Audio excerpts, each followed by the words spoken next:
Good evening, everyone. Welcome to tonight's meeting of the Brighton Town Board for April 25th, 2018. It's always a pleasure to see people in the audience, and it's always a pleasure knowing that there are folks back at home watching on TV or live streaming us on our YouTube channel. We value our transparency very highly. I do believe we are by far the most transparent, outward-looking local government in the area with the way we broadcast our meetings and conduct our hearings, hold our open forums, so that's important to us. I would note that wherever you are watching us, whether you're here in the room or whether you're watching on YouTube or on the TV set, all of the material that we have in front of us is available on the town webpage, www.townofbrighton.org. If you're here in the room, it's also on the table in the back of the room for you to review. Now, most of you know that Spectrum has recently changed their service to an all-digital service. Those of you that were looking on Channel 12 in the past, you're probably not watching if you haven't found us yet, but just so that everybody knows, the new digital channel is 1303 to watch the town board meetings. We'll be going to our open forum in just a few minutes. We do have a couple of things before that. One of those things is our pledge to the flag, and I'm going to ask Councilmember Warner to lead us in the pledge tonight. I pledge allegiance to the flag of the United States of America and to the republic for which it stands, one nation under God, indivisible, with liberty and justice for all.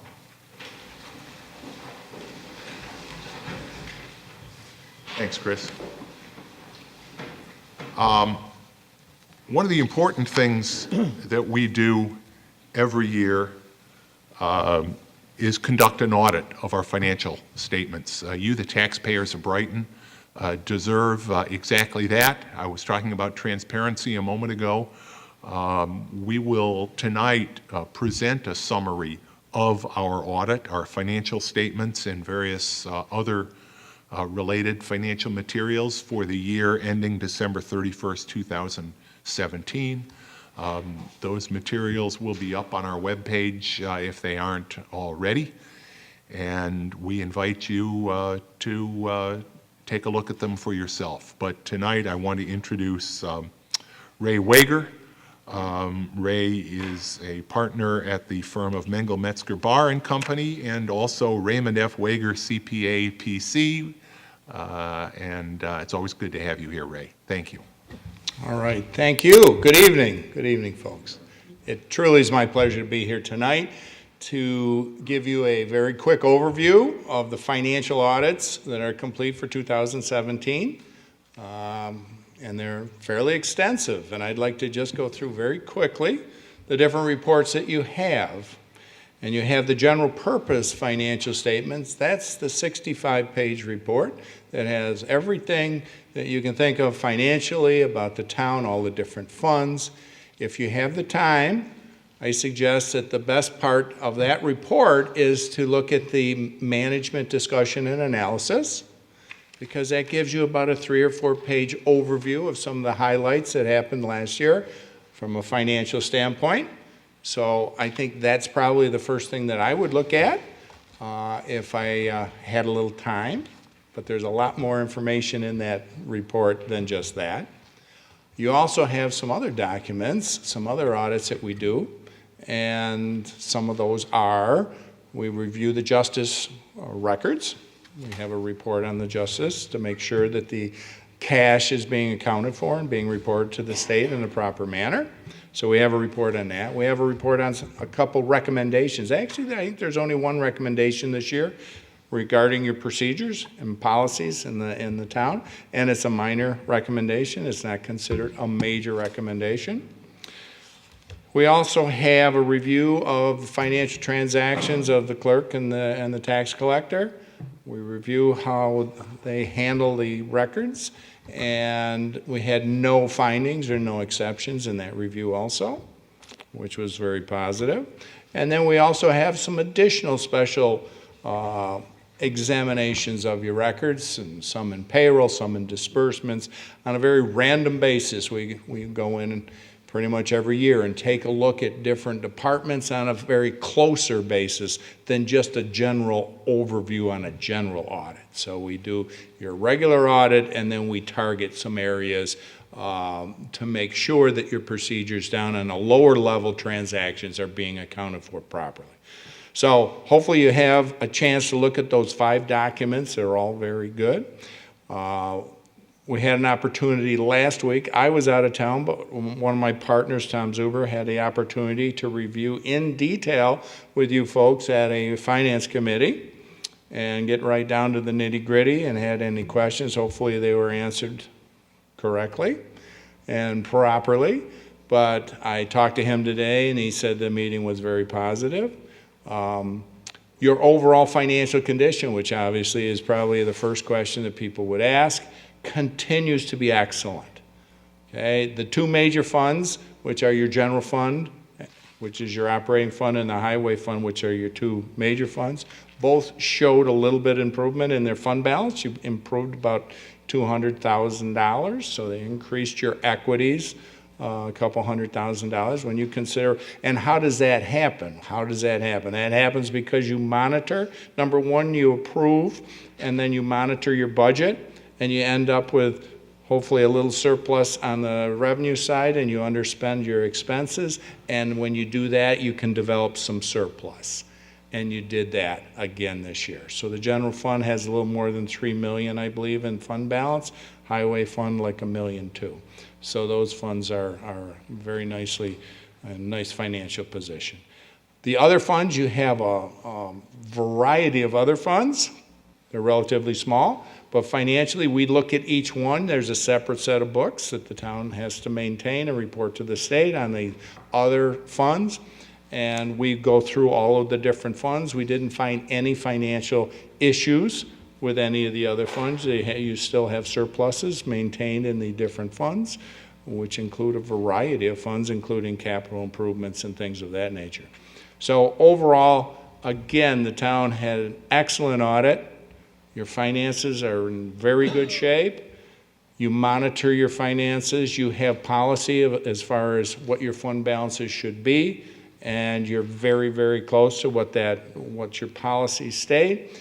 You have a certain amount of reserve funds, which you monitor and use when needed, which also adds to your financial stability and improves and helps your financial status when Moody's gives you a bond rating.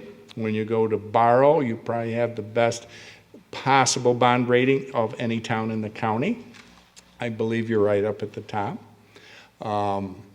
Because of New York State, I don't think it's the absolute top category that they give, but it's a very high rating.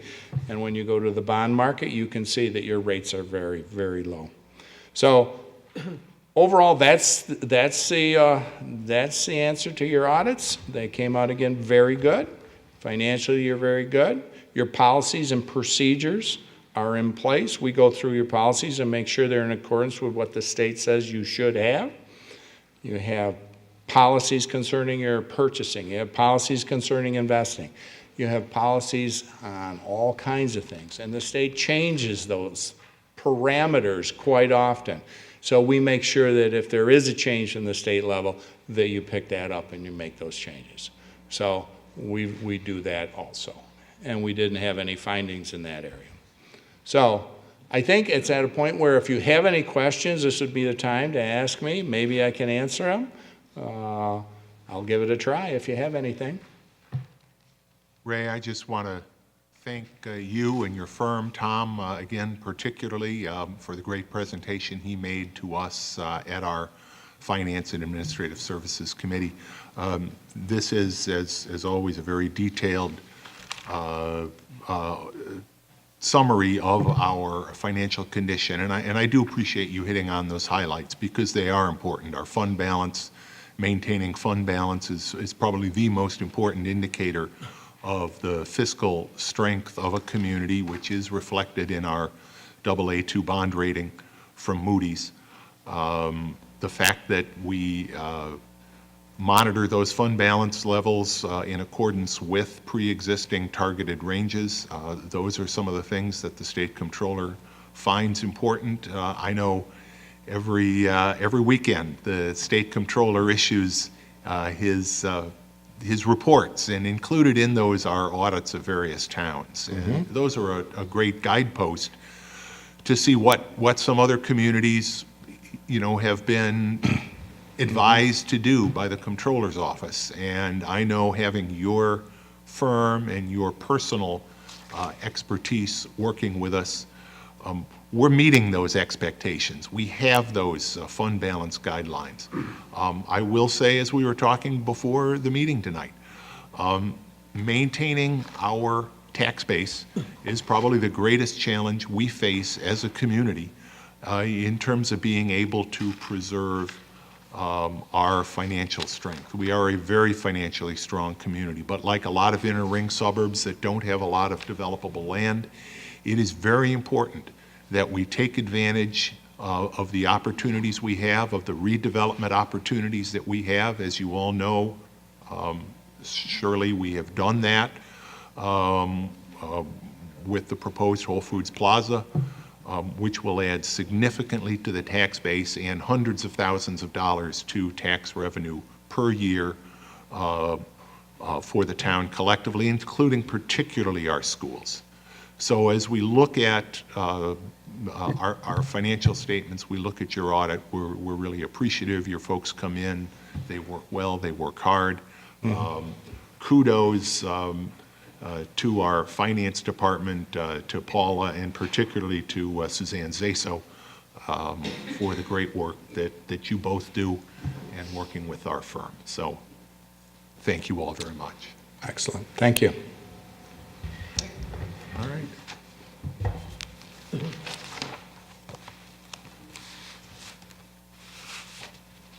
I do have one proclamation tonight. This is a green week. We sandwiched Earth Day this past weekend. Those of you that follow me on Facebook saw my little ecology button from the very first Earth Day celebration back in 1970 that I put on my Facebook page every year on Earth Day. But we end the week, the last Friday in April every year in New York is Arbor Day. And Brighton is a Tree City, USA. We've been a Tree City, USA for the last 16 years. And that involves both a financial commitment, but also, really just a state of mind commitment. We know how important our tree canopy is to the look and feel of our community, to the quality of life of our community. So Arbor Day is one day that we celebrate it, but it's really something we address every day. People ask me fairly often, they may walk on the Brickyard Trail or on some of those streets, what are those little silver medallions on some of the trees? The town of Brighton, several years ago, when we became aware of the emerald ash borer crisis that was hitting this community and throughout the Northeast, the emerald ash borer is a small, the larvae of a beetle that burrows into different types of ash trees and kills them with 99% efficiency.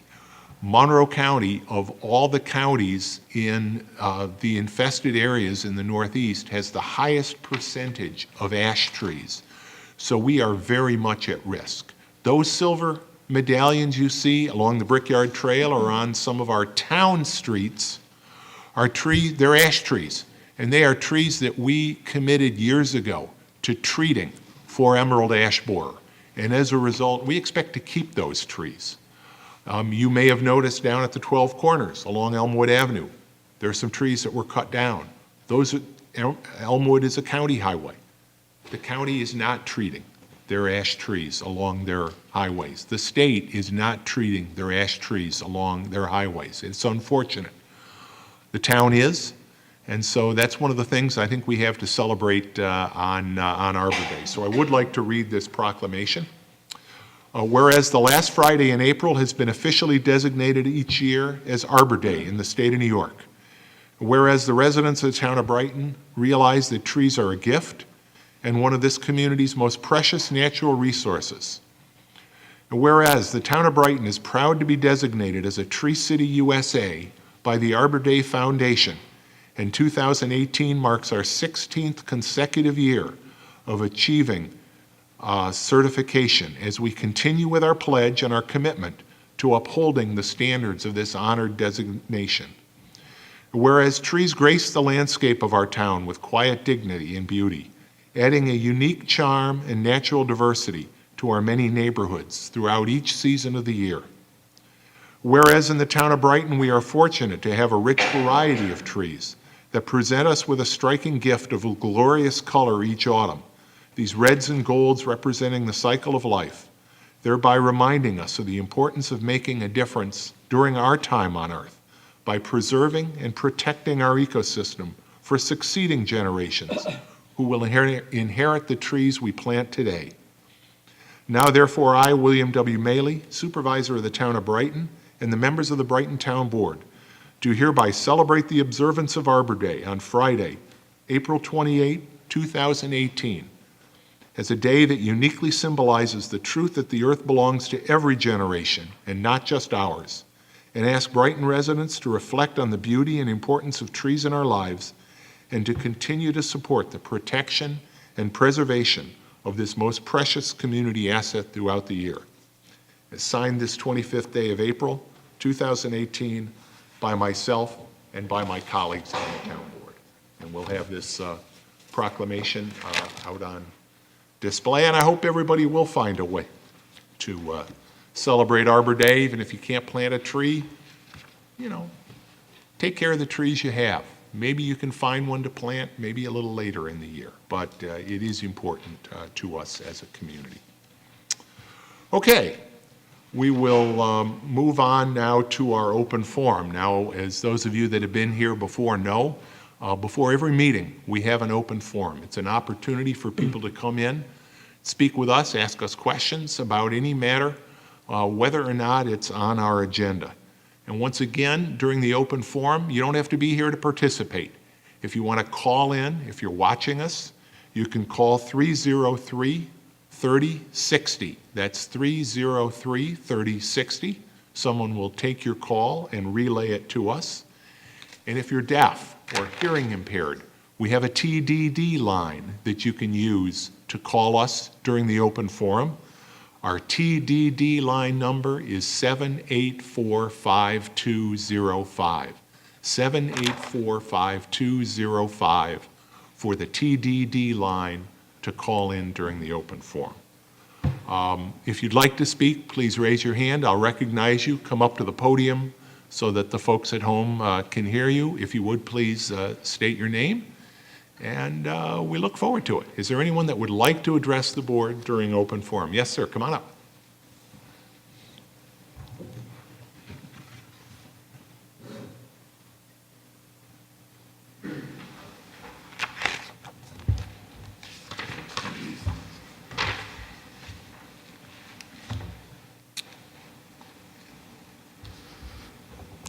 I planted 4 trees. Excellent. Good evening, and thank you for providing this opportunity. My name is Larry Brosser.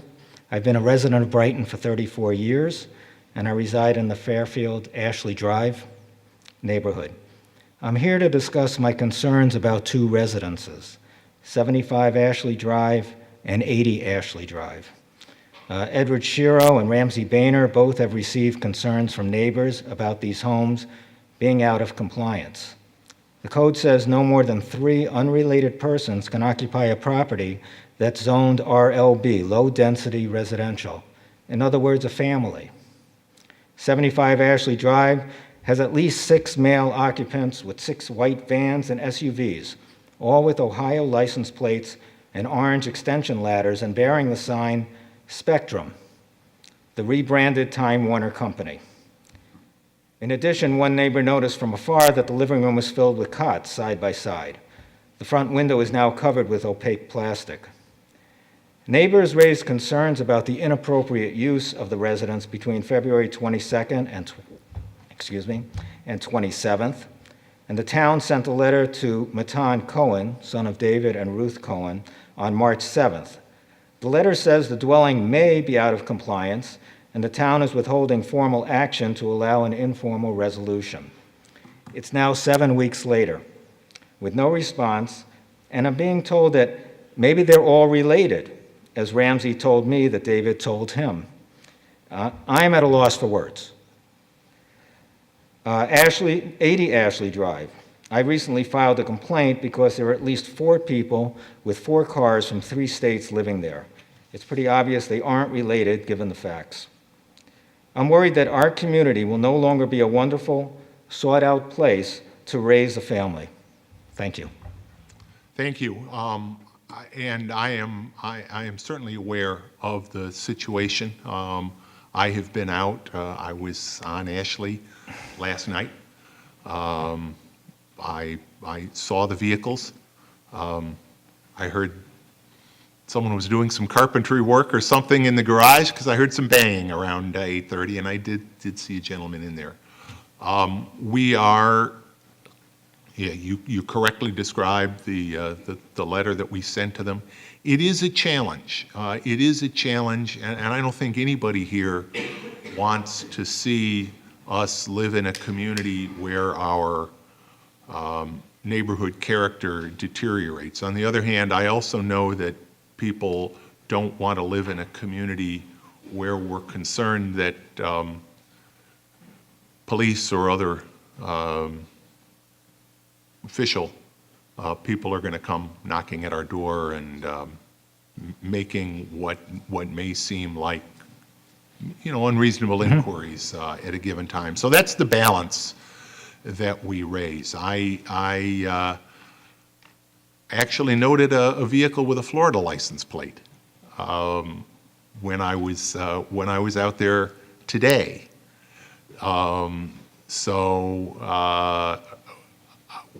I anticipate, Mike and I have spoken, Ramsey Boehner, we've all spoken, and because we're in this public setting, I really don't want to get into exactly what our next steps will be, other than to tell you that there will be next steps. Okay, thank you.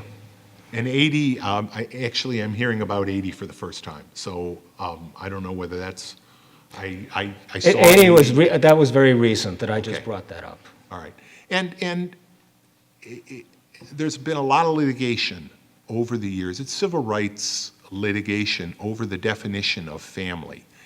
And the cases have been very fact-driven. There have been concerns that in some communities, zoning codes have been narrowly interpreted to exclude non-traditional families, LGBTQ families, extended families that in different cultures may be more the norm. So there's been a lot of federal litigation in that area. We believe our code is consistent with the most recent litigation, but the test is really, as I said, fact-driven, and the inquiry is, do they live as a family, which Right. takes into account a number of elements. But as I said, all I want to say out here is that there will be next steps, and I appreciate your coming in and bringing the concern to our attention, because we do want to keep our neighborhoods strong. That's the backbone of who we are as a community. And believe me, we believe strongly in diversity. That's why we live in Brighton. You have a very diverse neighborhood. It's a wonderful neighborhood. And we're Yes. happy about that. Thank you Thank you. very much. Yes, sir.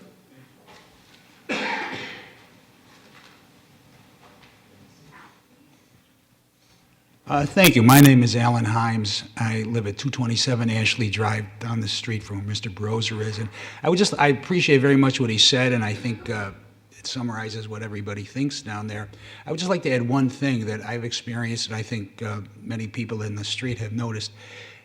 The residence is not being occupied by, I don't think you could say a family in any sense, in that it's pretty clear the people staying there are working for Spectrum Corporation. They're working on their installations. And whereas I'm sure obviously the town has to be careful of everybody's constitutional protections in terms of just going into a house. But I just want to say for the record, I don't think there's any doubt. In fact, one of the employees told me that there's 7 of them in the house working there for about 4 months for Spectrum. And I don't know of any fact-dependent situation that would call them a family. It would but- be very helpful if you would provide an affidavit to our, If I had to, I would. I think that since the trucks had Spectrum identifications on them, and there were photos of them, I believe, that would, but that's, if you're in a position to give an affidavit concerning your conversation with the employee, to the best of my knowledge, to date, we don't have that kind of an affidavit from any of the neighbors. Maybe you can talk to Mike before you leave tonight and make arrangements to connect. Sure, it. I'll leave it Because at that that. would be helpful. okay, thank you. Yes.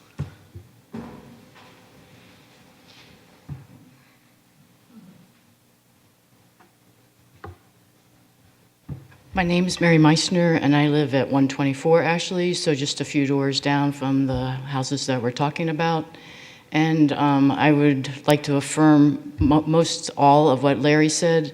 I will say that initially, what I noticed is all the trucks did have Ohio plates. However, I have seen Wisconsin, I have seen Florida, I have seen other plates there as well. And he was being gracious and saying 6 trucks. I've seen up to 10, 12 trucks, sometimes parked on the street. We don't have a very wide street, those of you that are familiar with our neighborhood, which is really, to me, a safety issue with the trucks sometimes being parked on the streets, because we have a lot of people in our neighborhoods that walk. We have a lot of children in our neighborhood. And I myself had wondered what was going on, since this was such a recent change in who was occupying that house. Additionally, I moved into my home in 2001, and at the time, I believe there was only 1 rental property in that immediate area. Since then, it grew to 2, and now it's 3, forming like a triangle of rental properties. And I myself am concerned with what that does to our neighborhood. I don't know if there's any kind of regulations in the town about how many rental properties somebody can have within a certain geographic area, but I would be curious to know if that is any kind of ordinance, because those houses that have been rentals now, the 2 houses have been rentals for a number of years, they have new residences pretty much every year. Whereas most of us in that neighborhood have been there for quite some time, or it truly is our residence and is an intention to be there for some time. And I do appreciate the gist of the law, being a member of the LGBT community myself. So I appreciate that. However, even me being a part of that community, I still have concern about what I'm seeing happen in my neighborhood. Thank you. Thank you. No, there are no restrictions on numbers of rental properties in a neighborhood. I don't think that would be constitutionally supportable. Our policy is to enforce our property maintenance codes regardless of the form of ownership. Sometimes tenant, rental properties can be a little harder to work with because in some cases, not this one, in some cases identifying the real party and interest of the landlord's position can be a little more challenging. I've spoken in the past about the work that our county clerk, Adam Bello, is doing in some of the more severe property maintenance cases and abandoned properties, which in some neighborhoods are a real issue. And, but we do, we recognize that our code is important, and most of the enforcement of the code is reliant upon folks like you bringing properties to our attention. So again, I thank everybody who has raised this house as an issue. Yes?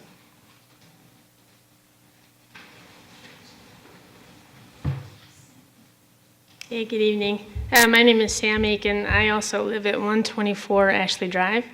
I'd like to bring up the question of garbage in those locations. Like this past week, the amount of refuse that was put out at the curb was businesslike. You couldn't have fit all that garbage into, I would have guessed, 3 or 4 cans. Large amounts of boxes that they're obviously had equipment in that they're installing places, styrofoam, it's just piled. They did a much neater job this week than they did the last 2 weeks before that, when you would see things blowing around and they were just sort of tossed out there. But it's a large amount of garbage, so I was just wondering, is there, besides the fact that it was also cardboard that could have been recycled, and we're pretty big about recycling in our neighborhood. So I was just kind of curious if that is something you could also speak to, that amount of garbage that they're putting out there. Amount, I'm not sure, but certainly particularly in extreme cases where garbage becomes, a health and safety issue, at that point it is. And as you can imagine, it's somewhat of a subjective matter, but again, I appreciate, those are the things you can go on a Thursday, and if Tuesday's garbage day, you don't see them. So again, thanks for bringing that aspect of it to our attention. Yes, sir.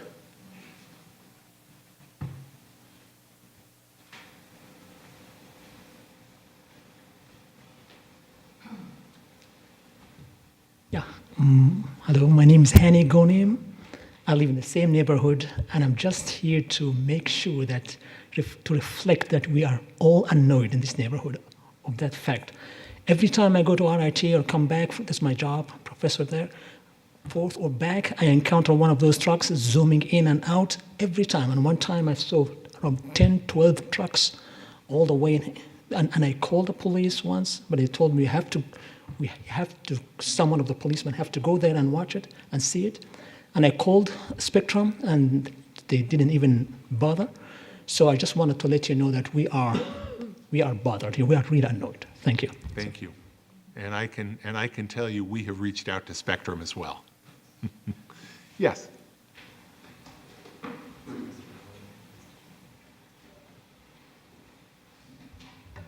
Okay, I'm Janet Nimitz, live on Ashley. I just want to say that in the beginning, when we first saw all those trucks, we thought maybe they were working in the house. But obviously that wasn't the case, and I'm the one that took some of the pictures that you got.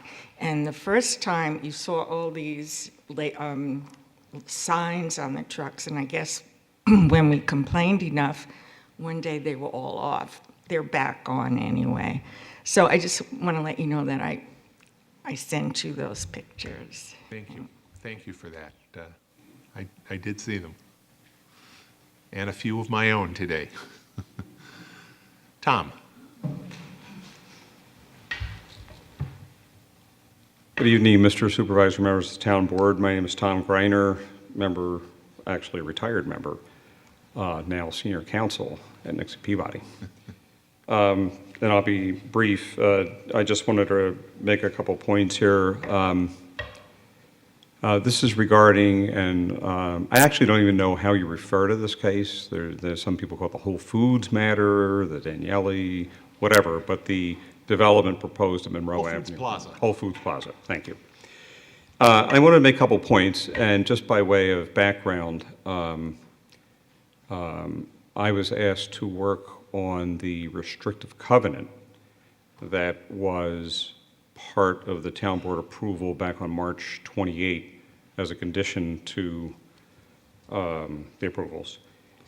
And I wanted to do a couple things. Number one, I wanted to report to the town, really, town board, but also to the town, because I know there may be people here, maybe not, but certainly I know there's a lot of interest in this.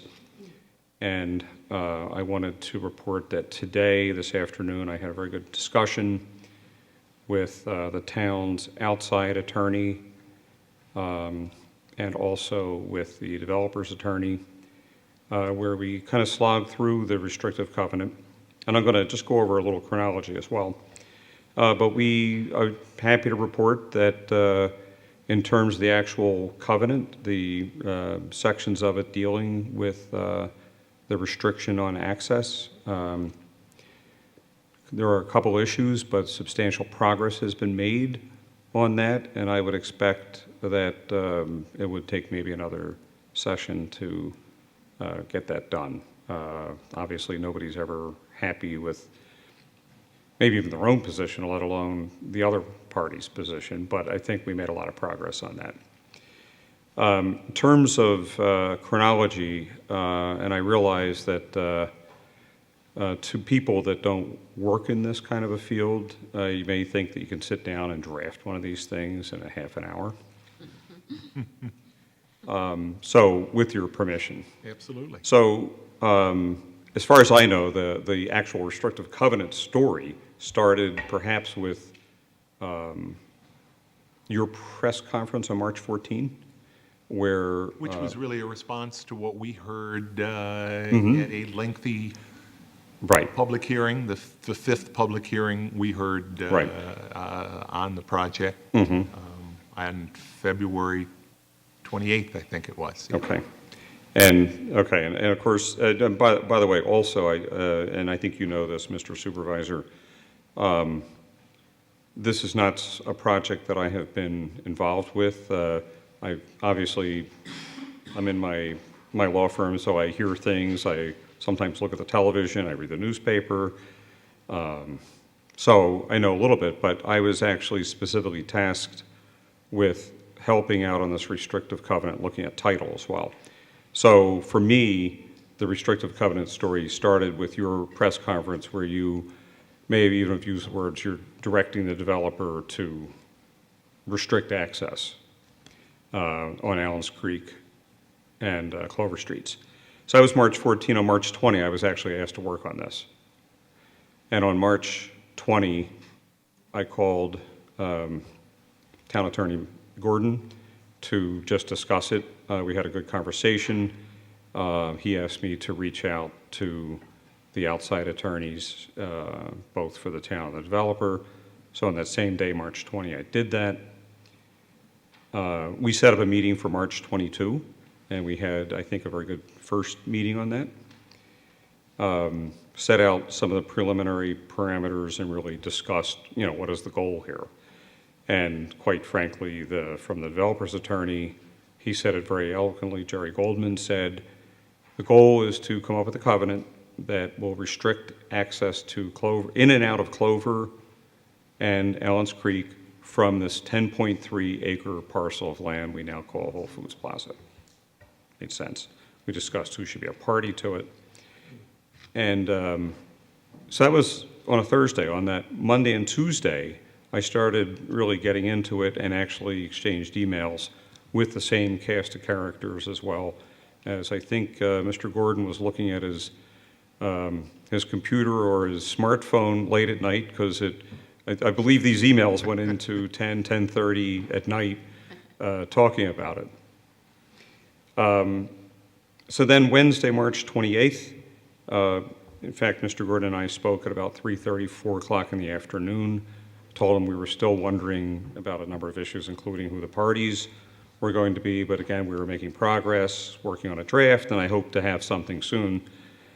So that was March 28th. On March 28th, the board met, had one of its regularly scheduled meetings, and of course I wasn't watching it, I wasn't here, but somebody asked me to watch it the next day, and I did, and I was a little nonplussed to see that the tenor of the meeting at one point, and I won't even say gave the appearance of, it was pretty marked that somehow I had been dragging my feet on this and had, where's the covenant? Why don't you have it?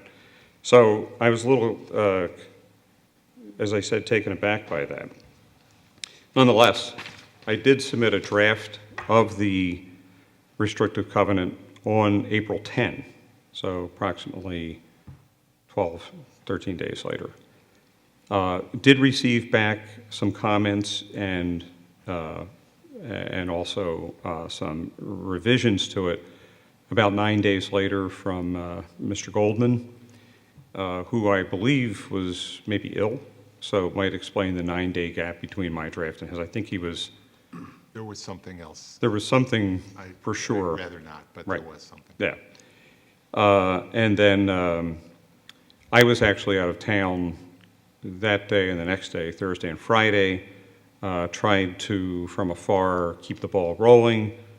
And then when I got back into town and on that Monday, this past Monday, 2 days ago, Shakespeare's birthday, I did ask that we have a meeting to confer on the covenant because it looked to me, I saw some town comments, I saw the revision from the developer, I knew what we had comments on it, I knew that there were things that we had to iron out, and I'll just give one example of that.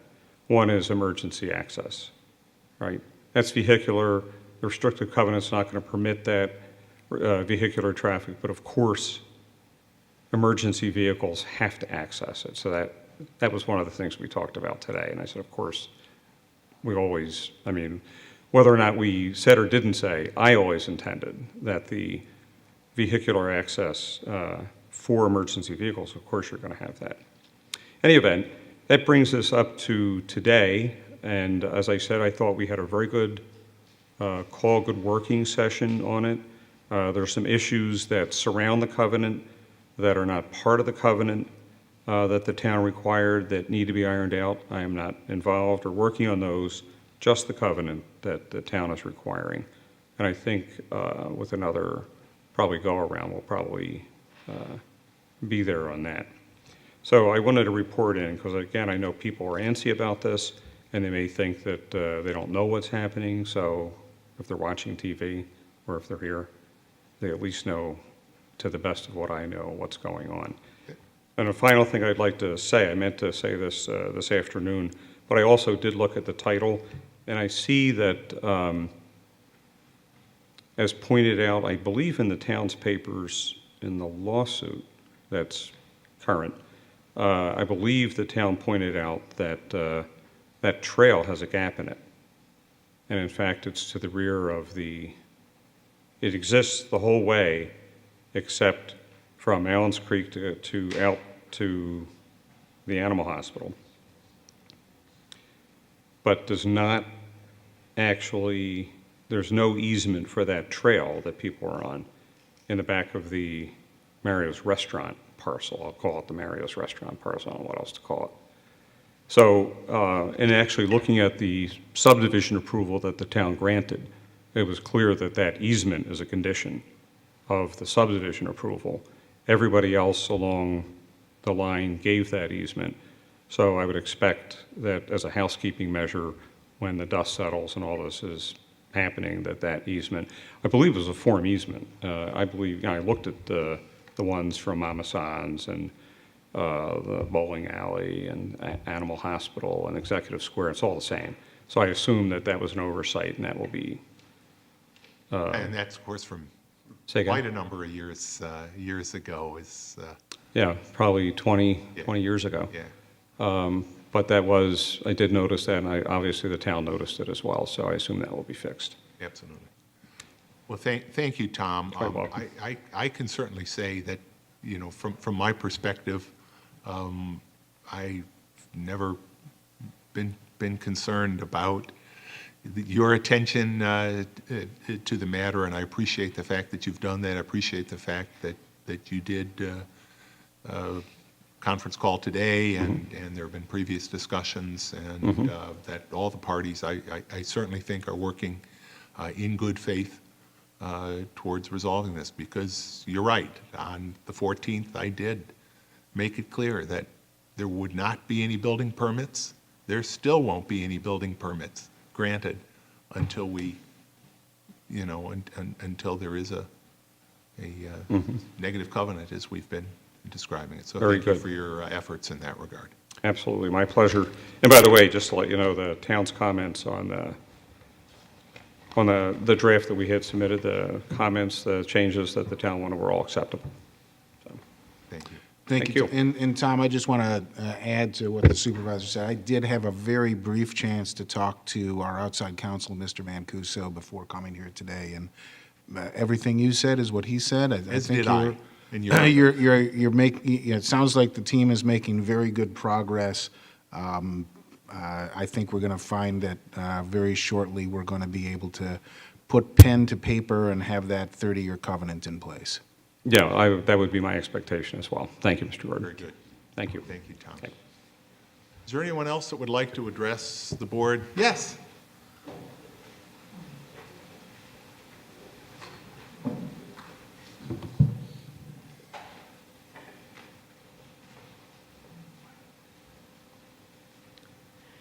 My name is Karen Ware, and I moved into the Fairfield neighborhood around 2003. At that time, there were many senior citizens in the neighborhood, and since then, they've gone on, and younger families have moved in with little children running around on the street. And the reason I'm speaking right now is because I feel that the number of cars that are just speeding up and down Ashley Drive has just gotten out of control. And anybody that's in the wrong place at the wrong time, bye-bye. Thank you. Well, you said that in the right spot. The chief is here, and he's listening intently. Mark? Deliver your message to staff. Thank you. Thank you both. Is there anyone else that would like to address the board this evening during our open forum? And hearing none, we will proceed with the agenda. Can I have a motion to approve tonight's agenda?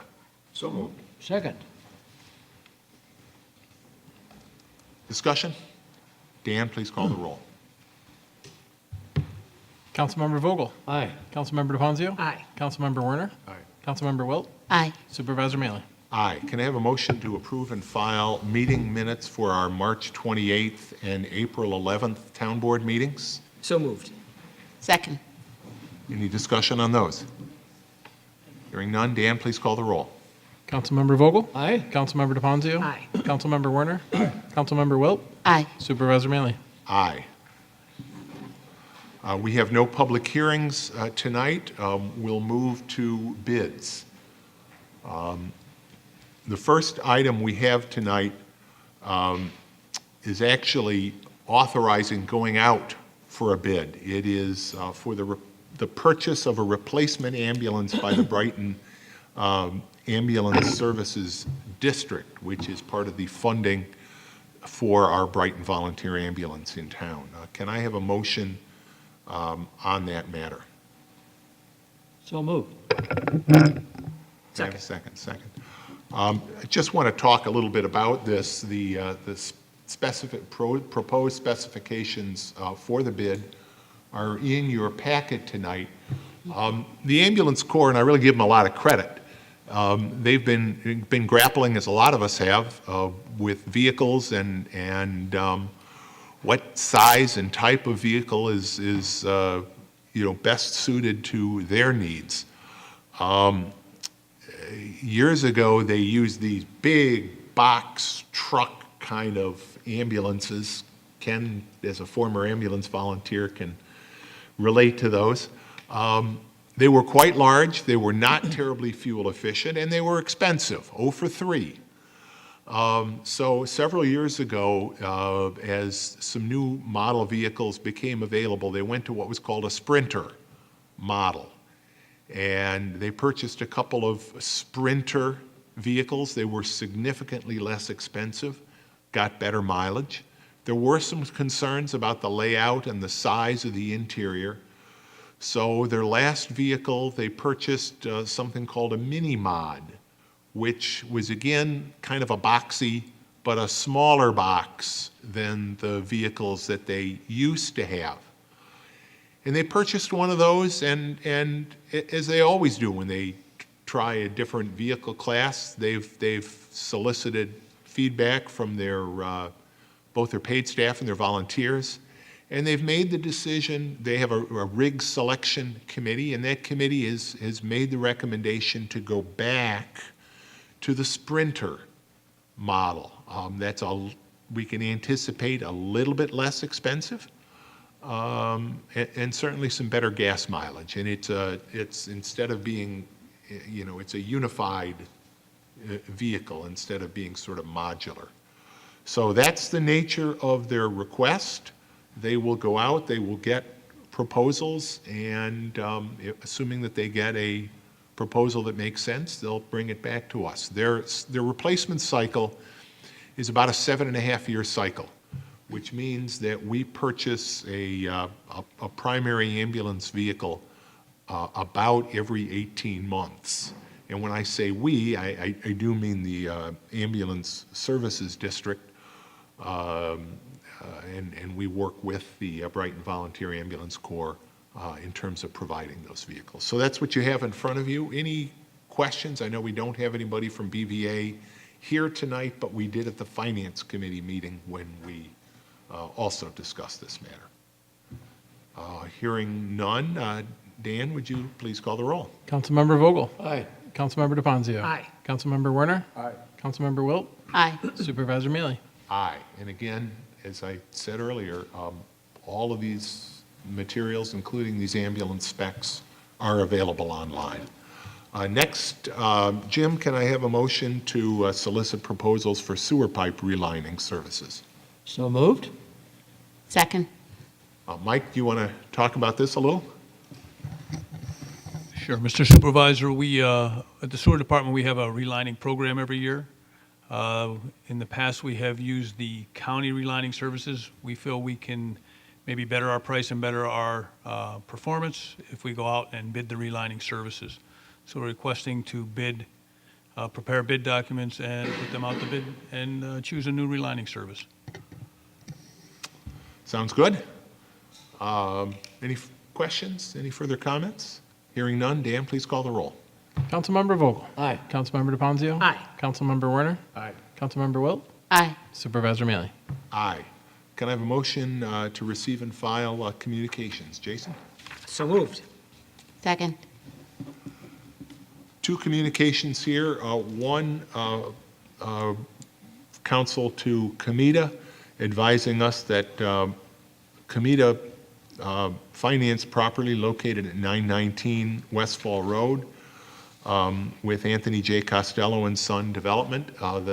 The pilot agreement, payment in lieu of tax, when you hear us talk about a pilot agreement, that's what it stands for. Bless you. Bless you. This building is now coming off the pilot agreement and will be paying full tax going forward. And the other correspondence, the kind we never hate to, we always feel bittersweet about, but the retirement of Court Clerk June Shermer. June will be retiring effective July 31st. And we actually are addressing next steps on that matter when we get to our new business. But those are the two items of correspondence. We have a motion to receive and file those. Any further comments or questions about any of those? Hearing none, Dan, please call the roll. Councilmember Vogel? Aye. Councilmember DePonzio? Aye. Councilmember Werner? Aye. Councilmember Wilt? Aye. Supervisor Mealy? Aye. Committee reports, community services. Robin. Thanks, Bill. The Community Services Committee met on April 18th, 9:30 a.m. at the Brookside School. Issues that we discussed were related to parks, and our superintendent, Matt Beeman, gave us a report on lodge rentals and the security deposit policy review that we've been conducting. We will be updating the language with regard to policy rules to include that no facility rental will be valid until fee or deposit is paid for that rental. We may need to update and add language relating to the refund of deposits commensurate with that change of language. All new regulations will go into effect on September 1st, 2018. We also discussed that Town Park Lodge, the CDBG grant work will be scheduled soon, and the work on the window replacement has commenced beginning this week. In addition to that, revisions regarding Corbett's Glen and need for policy changes because of the continuing problem with overuse of the park, or the park being loved to death, and perhaps not all of the policies that are currently in effect being observed by all of the residents and users of the And park. non-residents. Yes, and users of the park and additional users of the park were discussed. So we discussed penalties for violating the code, specifically related to off-leash dogs. Matt has requested that the fee be increased to serve as a greater deterrent in that regard. We will continue work, I'm sorry. And also the timing of the parks being opened and closed was discussed, and setting a uniform time across all parks to close. And a consensus was reached regarding making the park closing time at 10 p.m. across the board. In addition to that, we discussed the Brickyard Trail and a natural setting between Westfall and the pond area being added, perhaps to be used by residents of the landing, and because it's kind of difficult for those residents to reach the sitting area near the pond overlook. Finally, we discussed the dredging that's necessary in Buckland Park. With regard to our recreation programs, summer camp registration has begun. We did have a few slight technical difficulties on day one that were quickly resolved. The camp openings are filling up fast. We had 188 transactions on the first day. So our summer programs continue to be very popular. We're still awaiting updated plans on the winter farm market, and we intend to have those go out for rebid first week of May. As I said, we discussed Corbett's Glen Advisory Council recommendations. We also had a presentation to the Garden Lovers Club in the Houston Barnard area. They met with Dennis Adams, and as a result of some of the things that they heard about the park, they are looking at the formation of a Friends of Corbett's Glen group. So that was a positive outcome.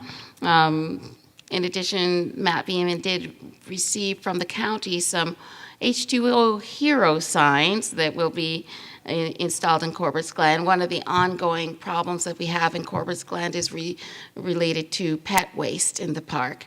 Our staff has been conducting daily cleanups of pet waste, and residents also have been conducting daily cleanups of pet waste.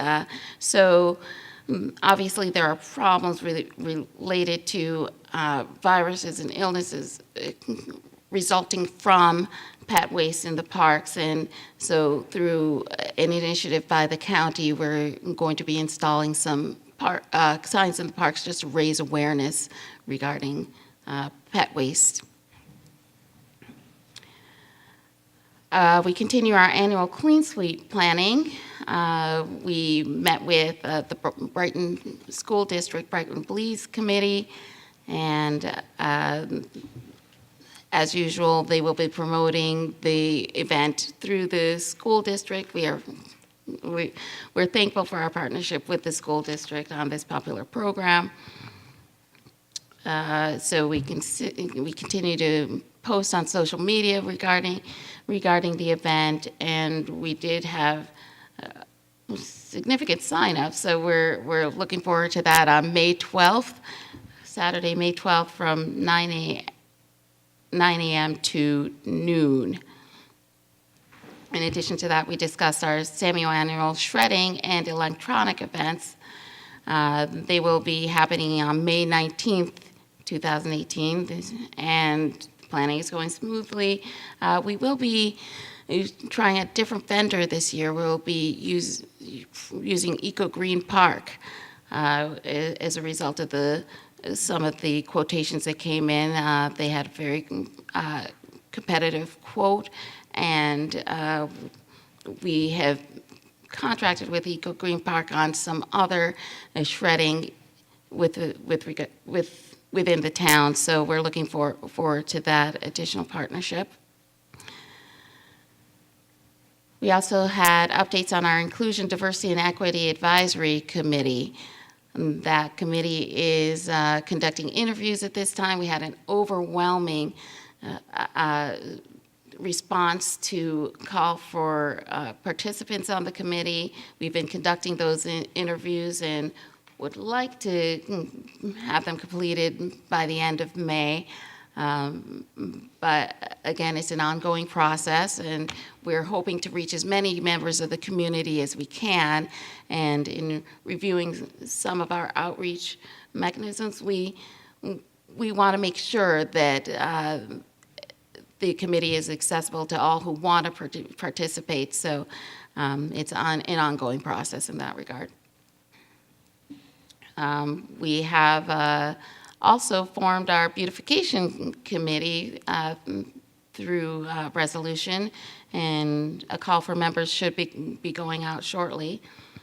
We also reviewed some proposals from some of our residents with regard to beautification in the town, and the Highway Department is working with our Parks and Recreation to review some of the proposals that were made by residents and try to work down that list. We obviously have ongoing maintenance issues that that the town routinely encounters, so trying to create that balance.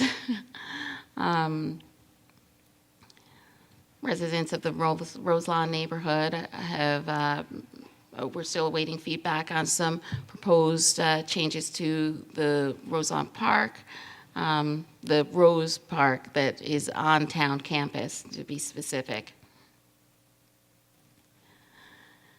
And we did also have a new neighbor welcome update. Our assistant to the supervisor, Marianne Hesser, has updated the town website so that a portion of it is dedicated to welcoming new neighbors to our town. We're going to also reach out to the school district to see if we can get some interplay between the school district and the town in terms of welcoming new neighbors. That's about it. Our next meeting, it will be on May 16th, Wednesday, May 16th at 9:30 a.m. at the Brookside School, and as usual, we welcome members of the public to participate. Thanks, Robin. There's always a lot going on at Community Always. Services. On that last point, I do want to thank Judy Schwartz. You brought that suggestion on doing some work to welcome neighbors, new residents to the community. I know, some of that was, input you got from others, but thanks for sharing that. And I do think Mary Ann has done a great job. Yes, Judy.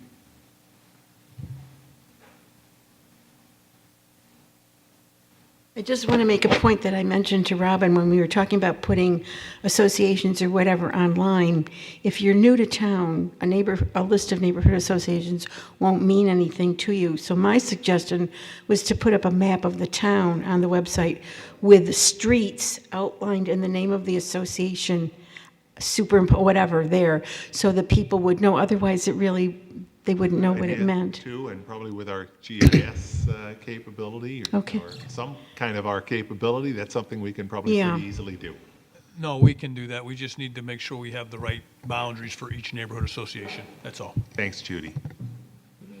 Okay, Jason, finance. Yes, the Finance and Administrative Services Committee met last Tuesday, April 17th, and we met at 2:30 instead of our usual 3:30. Primary reason was to discuss the audit that Ray Wager just presented. In fact, we reviewed with Tom Zuber and Melissa Dewar the executive summary of the draft 2017 audited financial statements, along with the reports on agreed-upon procedures for the town clerk, receiver of taxes, the Justice Court, and special reviews. And Ray Wager presented his findings this evening, which thankfully were all positive. Additionally, we also discussed an item that appears in the correspondence, which is to authorize the hire date for a deputy court administrator to replace a retiring deputy court administrator, and that would be 1 week prior to the retiring office or the retiring employee's retirement date. To provide for training. So the FASC did make a positive recommendation to that request. And each of the other items that were reviewed at FASC will appear on tonight's agenda and will be presented in further detail. Our next meeting will be next Tuesday, May 1st. We meet at 3:30 in the afternoon in the Stage Conference Room here at Town Hall, and the public is invited. Thanks, Jason. Public safety? Public safety has not met since our last town council meeting, but our next scheduled meeting is on Tuesday, the 8th, the day before our next council meeting, and that will be at 8 a.m. in the morning. Great. Public, as always, is welcome. Thank you, Jim. Chris, Public Works. Public Works has monthly meetings. Next meeting is May 1st at 9 o'clock in the downstairs meeting room. Great way to start the month. Sure is. Yeah. Okay, in new business, Jason, reading and approval of claims. Yes, Bill, earlier this evening, I reviewed claims totaling $544,602.65. Notable claims include to the Dyson Tennis Academy in the amount of $896, representing adult and children tennis lessons, programming through the Recreation Department. Also to Stars and Stripes in the amount of $552.60. For the purchase of various sized U.S. flags, to Dell Marketing in the amount of $12,143.52, representing replacement computers and monitors for various town departments. And finally, to Arlene's Costumes in the amount of $77, representing the annual rental of the Spring Bunny costume for recreation programming. Wait a second. That's not the real bunny? Sorry, Bill. I didn't want you to find out this way, I guess, but. Okay. But with that noted, the claims do appear to be in order, and I move that they be approved. Second. Other than that troubling disclosure, any further discussion? Dan, please call the roll. Councilmember Vogel? Aye. Councilmember DeFonzio? Aye. Councilmember Werner? Aye. Councilmember Wilt? Aye. Supervisor Maley? Aye. Parents, that's why we don't always encourage you to allow your children to watch these town board meetings. Wait until they're a little older. Jason, why don't you do the next matter? Sure. The next matter seeks approval to utilize funding from the town's insurance reserve to support full replacement cost of an unmarked police vehicle involved in an accident that caused damages to repair exceeding market value, with authorization to declare a damaged vehicle as surplus and utilize municipal auction for its disposal. I move we adopt the resolution as prepared by the attorney to the town. Second. Any discussion on that? Again, this was a vehicle that was involved in an accident. The cost of repair exceeds its value at this point. So it will change only slightly, but it will change our replacement cycle for that vehicle, and accordingly we're going to fund it out of the insurance reserve, which is really there for that purpose. So Motion and a second, further discussion? Hearing none, Dan, please call the roll. Councilmember Vogel? Aye. Councilmember DePonzio? Aye. Councilmember Werner? Aye. Councilmember Wilt? Aye. Supervisor Mealy? Aye. Jim? Next item is to approve an amendment to the table of organization of the town court to add an additional deputy court administrator position. I move in the resolution as prepared by the attorney to the town. Second. And this is the follow-up to June Shermer's planned retirement.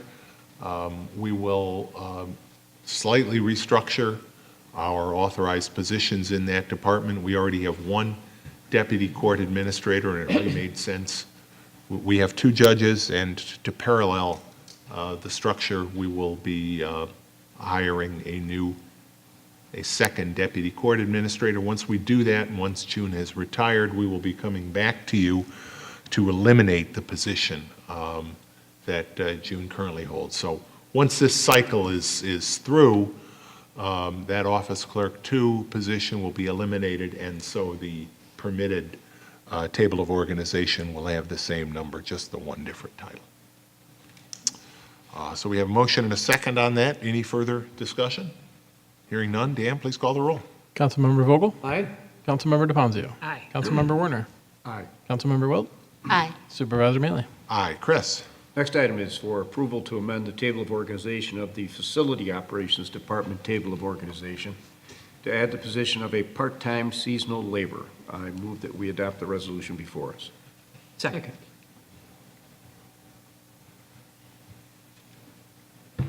Mike, do you want to just again talk real briefly about why we're doing this? Yeah, real quick, we have an employee who has an extended leave, and we need to, basically with spring coming on, there's going to be quite a bit of work around Town Hall. So we're looking to hire a part-time position to help Gary continue that work.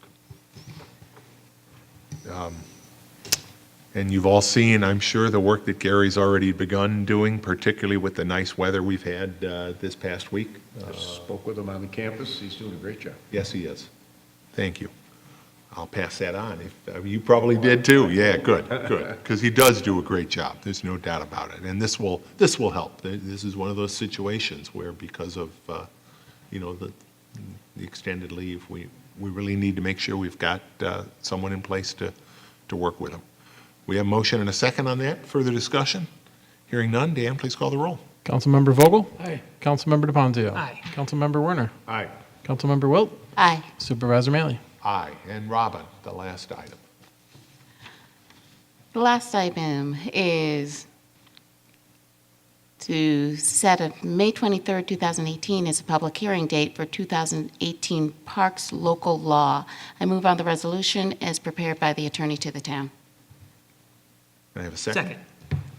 And this proposed local law covers several of the issues that Robin did discuss in her report from the Community Services Committee. It has a little housekeeping in it as well, but it does address and clarifies that dogs and cats, even dogs and cats on leashes, are not allowed in the water in town parks. That will be a new amendment. People are not allowed in the water now. I know that comes as a surprise to some folks, but dogs are not either when this change is made. You mentioned authorizing Matt Beeman, our park superintendent who manages lodge rentals, to charge a deposit.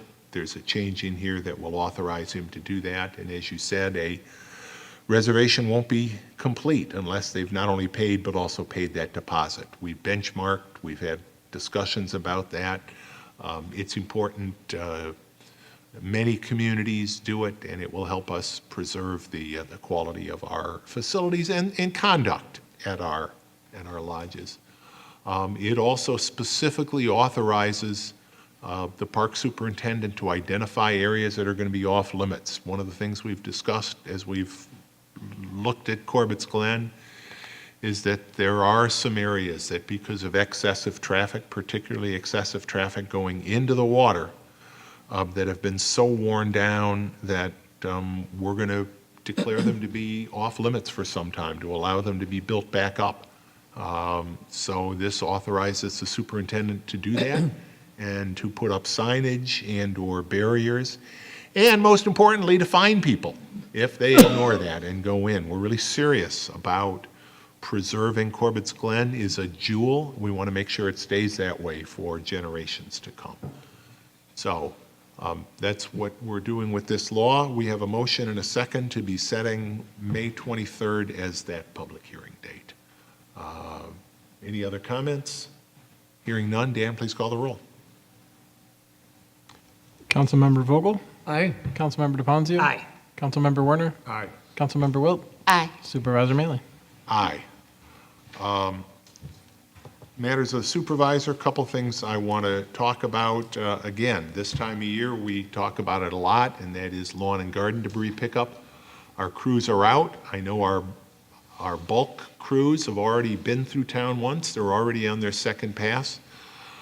But we want to remind people again, I walk a lot, and I walk down streets and see little tiny piles of debris. Sometimes even so small, the crews probably aren't even sure whether they're piles intended to be picked up. If you have a small amount of debris, please containerize it in a trash can or those big brown paper bags that you can get at so many stores. It'll get picked up quicker. Your front yard will look nicer, and it makes the neighborhood look a little neater than having piles. Now, big quantities of stuff, obviously branches and the like, we're picking those up. We're still getting stuff that came down during the windstorm. That doesn't have to be containerized. But if you've got quantities that can be containerized, please do. They will get picked up quicker that way. And also, please don't pile your debris in the street. Drainage issues, safety issues, for all those reasons. We are picking them up. It will not kill your grass. So please do put the debris out on the grass rather than in the street.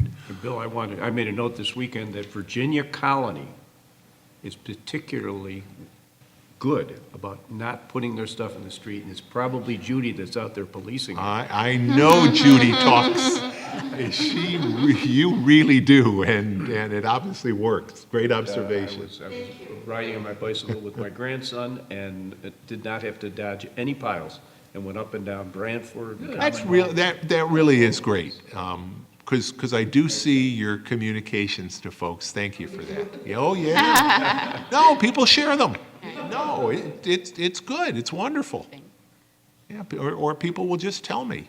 So I really think on things like that, and maybe that's the kind of thing that we ought to make sure, if it isn't already. I don't remember looking to see whether that kind of information is linked to the new residents welcome page.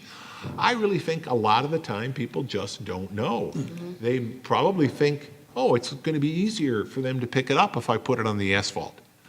It's a common misunderstanding. Yeah. So, but thank you for raising awareness.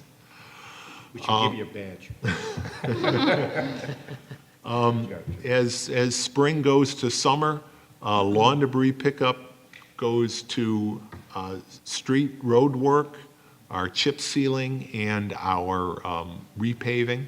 I know sometimes chip sealing, people ask questions, why do we chip seal? For a lot of reasons, but the biggest is cost. We have a 30-year cycle. Actually, some communities have an even longer cycle for repaving. But our goal, and it's all approximate, we'll take a look at streets, and sometimes they deteriorate more rapidly than others. But our overall average goal is a 30-year cycle. So we'll do a complete repaving of a street. 10 years later, we chip seal it. 10 years after that, we chip seal it again. And then in the 30th year, we do that complete paving. Chip sealing the complete paving is many times more expensive than chip sealing, 4, 5, 6 times more expensive than chip sealing. Chip sealing dramatically prolongs the life of asphalt surfaces. All the towns do it. Pittsford in particular does it on a lengthier cycle than we do. So I know every year there are some people who maybe have moved in recently and aren't familiar with the chip sealing process, but it really is a very important part of how we maintain our streets at on as economical a basis as possible. So we'll be doing that starting, I think, in May. And then when we get that finished, we're going to be back out on Monroe Avenue, finishing our green infrastructure project, working. We've gone all the way down from the 12 corners down to Westfall. We're now working our way back on the other side of the street. We started on the other side of the street last year, and we'll be completing that side of the street back up to the 12 corners this year. That's a program that was funded through a grant from the state of New York, and really the difference from a stormwater perspective, we've got the porous sidewalk and even some porous asphalt that's in there. It's a stormwater project that helps our stormwater management, but as we hear over and over again, it has dramatically improved the appearance of Monroe Avenue. Last town board meeting, we took action on a maintenance plan to make sure that the stormwater improvements will be properly maintained, so we'll continue their good looks. But that work will start late June, is that sort of the ballpark, or into July? Probably start, at this point, Bill, I would say June is probably accurate. Okay, Yeah. good. Good. Wanted to talk briefly and really encourage everybody. I think this was the 7th year that ACT Rochester, which is a not-for-profit funded through the Rochester Area Community Foundation that compiles data on a number of important metrics for the city of Rochester and for the 9-county region around Monroe County. They do a community report card every year and unveil that report card at a public event, and several hundred people attend it. It is always a learning experience, sometimes a humbling learning experience, because you see the work that we have to do in this community. I think it's important for me every year as a public official to be at that. It really forces us to take a data-driven approach, and I firmly believe in where good data is available to take advantage of it and see where it's trending, where our issues are, particularly in this case with respect to poverty and equity issues. And it should come as no surprise to anybody that notwithstanding some work that's being done with the Rochester Monroe Area Poverty Initiative and others, progress in that area is going to be very slow, and we are behind. Our numbers in many cases are worse than the state and other areas of the state. We know all about issues relating to our children and percentages of children living in poverty. Those percentages will scar, unfortunately, our community for many, many years to come. So it makes it imperative when we know the data to work to address it. So that was just recently held. If you were not at that event, I encourage you to take a look at that community report card on the ACT Rochester page.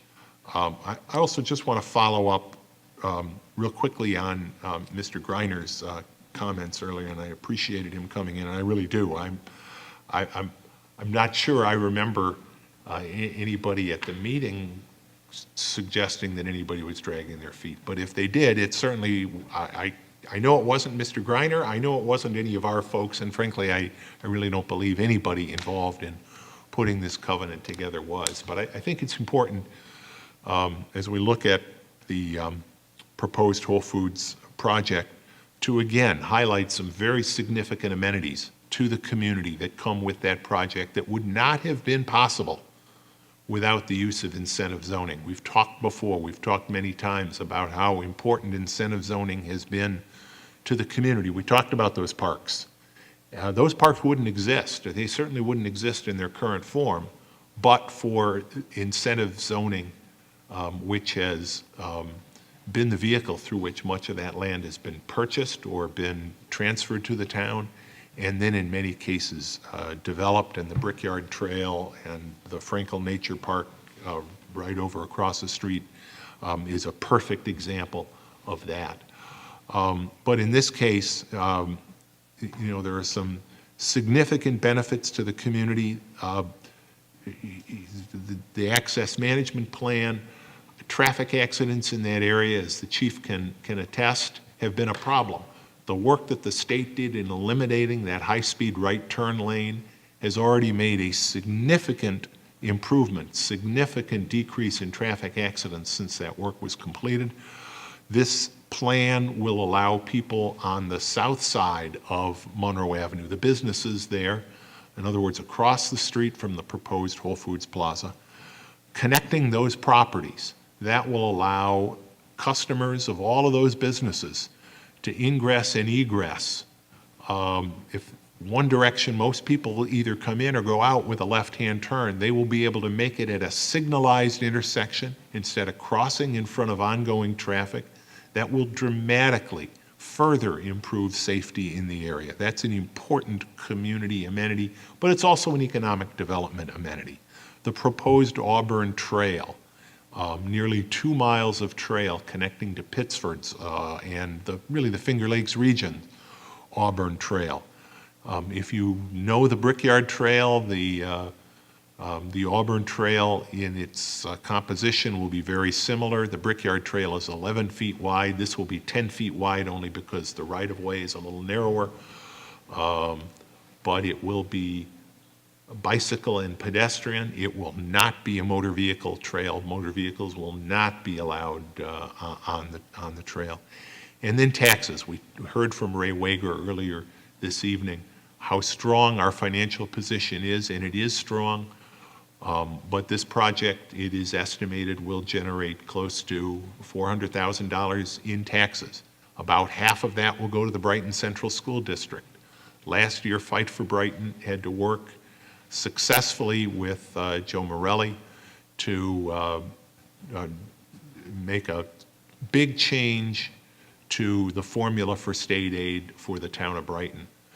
This new tax revenue source will be a further big help to the school district, and it's one that's generated without any new school children. Obviously, retail development such as this proposal do not create any further school population stress. So it's a big improvement. It's a big help for the finances of the school district, but also for our finances in terms of the taxes it'll generate. So I think it's important that we know traffic is a concern there, and we're addressing that with things like this covenant that was talked about tonight.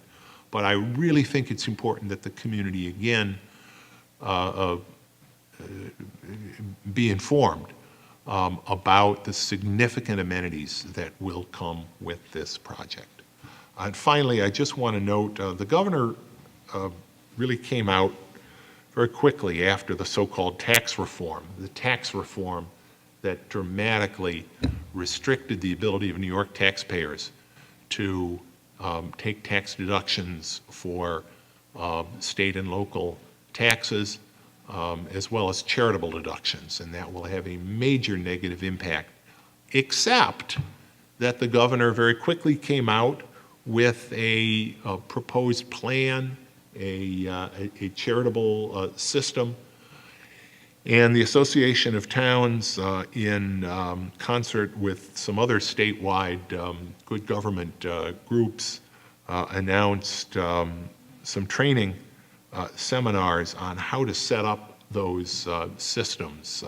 They announced that today. I signed up and plan to be a part of that, and I'm going to try to get some more information as to whether, I'm guessing it will be suitable perhaps for finance people, perhaps for our assessor and her staff, but we'll get some more information on exactly who that's geared to. But I think that will be valuable training as we try to help our residents do a workaround some of those so-called tax reform changes that the federal government made. That's all I have. Matters of the town attorney, Ken. Matters of the town clerk. Nothing this evening. Matters of the board. I see you pull that, so Robin. Yeah, we have a couple of items that I wanted to highlight. This Friday, April 27th, from 7 to 9:30 p.m. at the Brookside Recreation Center, we will be holding our Spring Swing Dance. Join us, kick up your heels for some dancing with the Rhythm Dogs. Light refreshments, yeah. Light refreshments, door prizes, and rockabilly hop photo booth and dancing will all be included in this event. Tickets are required and are $10. Space is limited, and pre-sale tickets are available at our townofbrighton.org/rec website. And those dances really are popular, and they do sometimes sell out. So That's right. If you're interested in going, get your tickets now. And I did just want to also remind people that this weekend will be Brighton's semi-annual pharmaceutical take-back program on Saturday, April 28th from 10 a.m. to 2 p.m. at the Public Safety Wing at the Town Hall. This helps ensure a cleaner and safer environment by asking residents to dispose of their outdated or unwanted prescriptions and over-the-counter medications. You can drop them off again at the Brighton Police Department Public Safety Wing between 10 a.m. and 2 p.m. this Saturday, April 28th. There is no charge for this event. And so far, the town has collected a total of 31,797 pounds, 15.9 tons of pharmaceuticals. And some significant amount of those are opioids. And it really is part of as we become more focused on the major issue of opioids, getting opioids out of people's medicine cabinets. We hear those stories that sometimes that's where, people find them and pull them out and unfortunately use them inappropriately. Unfortunately, yeah. On a lighter note, also on Saturday, April 28th, we have our Youth Fishing Derby from 9 a.m. to 12 p.m. at Brighton Town Park, 777 Westfall Road. Join us as we go after the big one. The Rochester Bassmasters will be helping us on hand to help catch fish, weigh the fish, and then release them back into the pond. Bring your own fishing pole, tackle, and bait. Awards will be distributed, and each child entered will receive a prize. Children under age 7 must be accompanied by an adult. The age for this event is 5 to 15 years. Registration is required, $5 per child. Children, again, under 7 must be accompanied by an adult. You can register at townofbrighton.org/rec. And I do think, at least in past years, they have allowed walk-ups as well, but they Right. do encourage people to register. And those Bassmasters, I just love them. They've been, I don't know how many years they've been doing this program, but many, many years. And they're just great working with the kids. They love fishing. They want to pass that on to another generation, and the kids have a blast. Yeah, my kids are older now. I guess I still have one eligible, but remember back in the day.